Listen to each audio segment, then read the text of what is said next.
Los mensajes ocultos en los salmos que nadie te ha contado. Y bienvenidos a ¿Estás preparado? Hoy exploraremos un tema fascinante, los mensajes ocultos en los salmos que nadie te ha contado. La Sagrada Biblia es una fuente inagotable de sabiduría y misterio, y los salmos, en particular, son un tesoro de mensajes profundos que han tocado corazones por generaciones. Pero, ¿te has preguntado alguna vez si hay algo más escondido entre sus palabras? Prepárate para un recorrido que te hará ver estos textos con nuevos ojos. Los salmos no solo son poesía o canciones de alabanza, son también una guía espiritual y, en muchos casos, un código para enfrentar los desafíos de la vida diaria. Por ejemplo, el Salmo 23, uno de los más conocidos, no solo habla de la protección divina, sino que también contiene un mensaje más profundo sobre la confianza en medio de la adversidad. La frase "aunque ande en valle de sombra de muerte" nos invita a reflexionar sobre cómo la fe puede ser nuestra luz incluso en los momentos más oscuros. Otro ejemplo sorprendente es el Salmo 91, conocido por su poderosa declaración de protección divina. Al leer entre líneas, encontramos un llamado a vivir bajo la cobertura de Dios, no solo como un refugio físico, sino también espiritual. La frase "con sus plumas te cubrirá" no solo es una imagen poética, sino también una referencia simbólica al cuidado constante y amoroso de Dios. Los salmos también contienen mensajes cifrados sobre la venida del Mesías.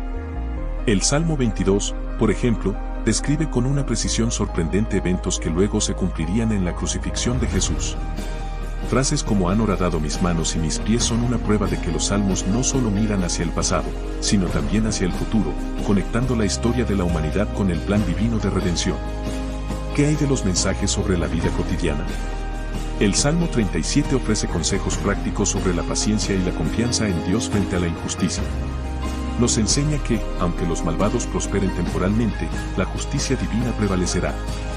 Deleítate a sí mismo en Jehová, y Él te concederá las peticiones de tu corazón. No es solo una promesa, sino también una invitación a buscar una relación genuina con Dios.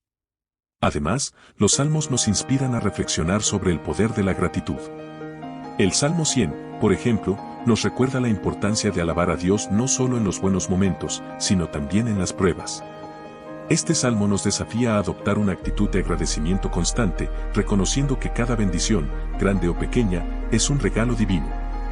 Otro mensaje oculto en los salmos es el uso del lenguaje simbólico para describir la naturaleza y el universo como testigos del poder de Dios. El Salmo 19 declara: "Los cielos cuentan la gloria de Dios, y el firmamento anuncia la obra de sus manos".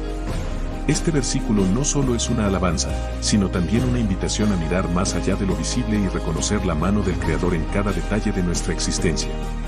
Ahora bien, ¿cómo podemos aplicar estos mensajes ocultos a nuestra vida diaria? Una forma es adoptando la práctica de la meditación en las Escrituras.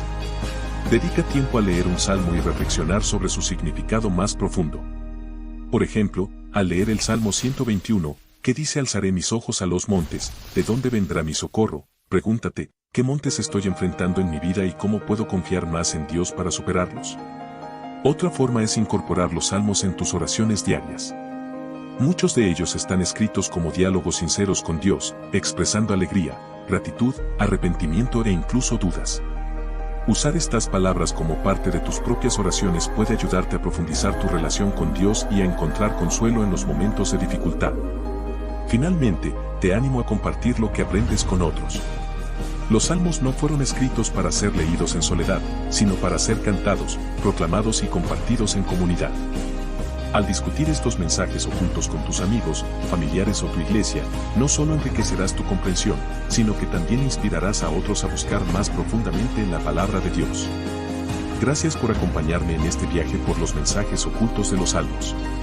Espero que este video haya enriquecido tu fe y te haya inspirado a explorar más a fondo las riquezas de la Sagrada Escritura. Los salmos también nos desafían a ser valientes. Por ejemplo, el Salmo 27 nos dice: "Jehová es mi luz y mi salvación, ¿de quién temeré?". Este versículo nos recuerda que, al confiar en Dios, podemos enfrentar cualquier obstáculo o temor con confianza. En un mundo lleno de incertidumbre, este mensaje es más relevante que nunca. Otra joya escondida en los salmos es su enseñanza sobre el perdón. El Salmo 51, escrito por el rey David tras su pecado, es un poderoso ejemplo de arrepentimiento genuino. Crea en mí, oh Dios, Un corazón limpio es un clamor que podemos hacer nuestro, recordando que Dios está siempre dispuesto a restaurarnos cuando nos volvemos a Él con sinceridad. Finalmente, los salmos nos enseñan sobre la esperanza. El Salmo 126 dice, los que sembraron con lágrimas, con regocijo segarán. Este versículo es un recordatorio de que, aunque pasemos por momentos de dolor, Dios tiene un plan de restauración y alegría para nuestras vidas. Este mensaje de esperanza puede ser una fuente de consuelo en tiempos difíciles. No olvides que los salmos son una herramienta viva que puede enriquecer cada aspecto de nuestra vida espiritual. Como leer salmos. Salmos ha sido un devocionario y un himnario para judíos y cristianos de todas las épocas. Y, aunque estas poesías son predominantemente las palabras que los salmistas le dedicaron a Dios, no se originaron con los mortales, sino con Dios, que inspiró sus pensamientos. De hecho, el Señor los inspiró para que escribieran. Por eso, como en toda la Escritura, segunda de Pedro. Capítulo 1 versículo 21, Dios, en Salmos, nos habla mediante sus siervos y el Espíritu.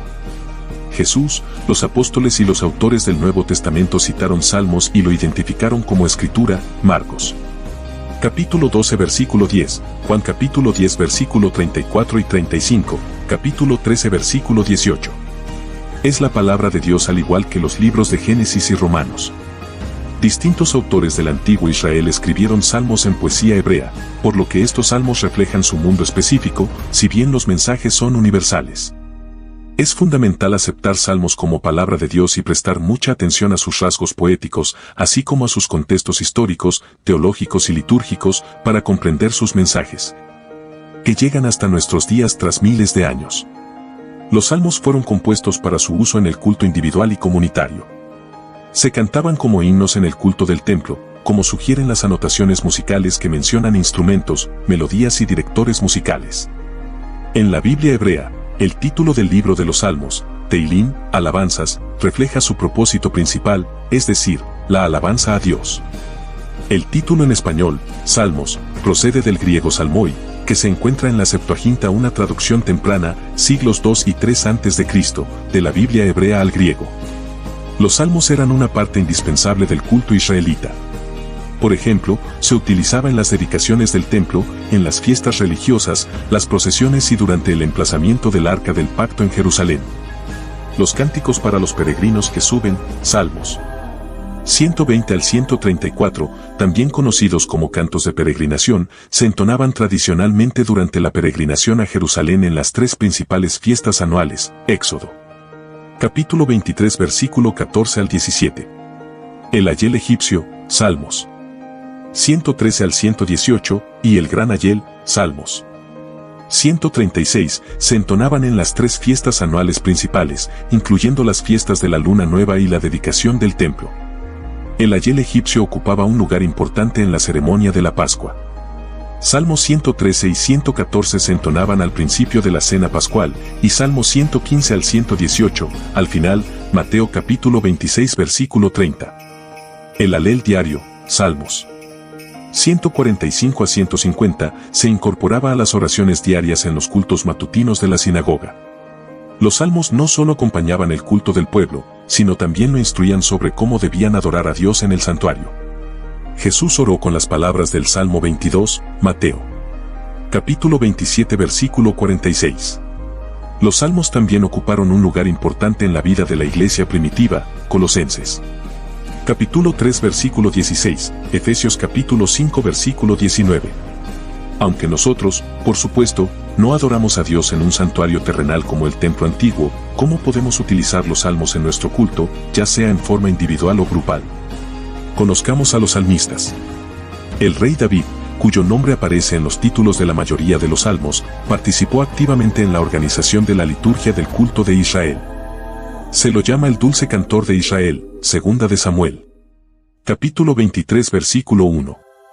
El Nuevo Testamento atestigua la autoría davídica de varios salmos, Mateo capítulo 22 versículos 43 al 45, Hechos capítulo 2 versículos 25 al 29, 34 y 35, capítulo 4 versículo 25, Romanos capítulo 4 versículos 6 al 8. Muchos salmos fueron compuestos por los músicos del templo, que también eran levitas, por ejemplo, Salmo 50 y Salmo 73 a 83, por Asaf, Salmo 42. Salmos 44 a 47, Salmo 49, Salmo 84, Salmo 85 y Salmo 88, por los hijos de Coré, Salmo 88, por Emán el Esraíta. Y Salmo 89, por Etán el Esraíta. Además de ellos, Salomón, Salmo 72, 127, y Moisés, Salmos 90, fueron autores de algunos salmos. El Espíritu Santo inspiró a los salmistas y utilizó sus talentos al servicio de Dios y de su comunidad de fe. Los salmistas eran personas de genuina devoción y profunda fe y, sin embargo, propensos a desalientos y tentaciones, como el resto de nosotros. Aunque escritos hace mucho tiempo, los salmos reflejan cegaramente algo de lo que experimentamos hoy. Llegue mi oración a tu presencia, inclina tu oído a mi clamor. Porque saturado estoy de males, y mi vida está al borde del sepulcro. Salmos, capítulo 88 versículos 2, 3. Este es el clamor del alma del siglo XXI tanto como el de alguien de hace 3000 años. Algunos salmos mencionan las dificultades, otros se centran en las alegrías. Los salmistas clamaron a Dios para que los salvara y experimentaron su inmerecido favor. Glorificaron a Dios por su fidelidad y amor y le prometieron su incansable devoción. Los salmos son, pues, testimonios de la redención divina y signos de la gracia y la esperanza de Dios. Los salmos transmiten una promesa divina a todos los que abrazan, por la fe, los dones divinos del perdón y de una vida nueva. Pero, al mismo tiempo, no tratan de encubrir, ocultar ni restarles importancia a las dificultades y el sufrimiento que prevalecen en un mundo caído. ¿Cómo podemos encontrar esperanza y consuelo sabiendo que incluso personas fieles, como los salmistas, lucharon con algunas de las mismas cosas que nosotros? Te invito a que continúes explorando estos textos con un corazón abierto y dispuesto a descubrir los tesoros que Dios ha puesto en ellos para ti. Gracias por ser parte de esta comunidad en Estás Preparado, y recuerda, la fe es un viaje que se fortalece cuando lo compartimos juntos. Gracias por acompañarme en este viaje por los mensajes ocultos de los salmos. Espero que este video haya enriquecido tu fe y te haya inspirado a explorar más a fondo las riquezas de la Sagrada Escritura. Si te gustó este contenido, no olvides suscribirte a nuestro canal, darle like a este video y compartirlo con alguien que también pueda encontrar inspiración en él. Nos vemos en el próximo video. Que Dios te bendiga.